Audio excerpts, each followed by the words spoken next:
Many iPhone users met some problems, which is small but annoying. So this video will offer you some solutions and tips to the common problems you may meet. Hope it will be helpful to solve your problem. How to fix an endless reboot loop problem on jailbroken iPhone. Method 1. Use hard reset to fix the reboot loop problem. Method 2. Turn on or turn off the cellular. Method 3. Restore to the backup. Method 3. Store to the backup.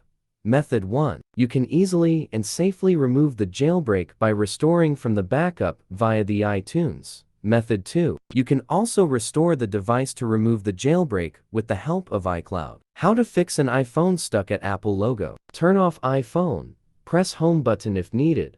Connect to computer via USB. Hold home button until iTunes icon appears. Use iTunes to restore from backup. Fixing Apple logo issue. What to do if you can't send or receive messages on iPhone. 1. If you see a red exclamation mark with a circle like this exclamation point, first you can tap the exclamation point and send the messages again. Second, you can check if the device be connected to the internet via cellular data or Wi-Fi. 2. If you receive a notification that reminds you to wait for activation, first, you can head to the settings and turn off the messages and FaceTime. Then reboot your device and turn the messages and FaceTime on. Second, update the operating system to the latest version. 3. If your contacts see your email instead of your phone number, when he or she receives the messages from you.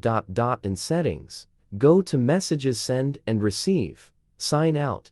Navigate to Settings FaceTime Apple ID. Sign out.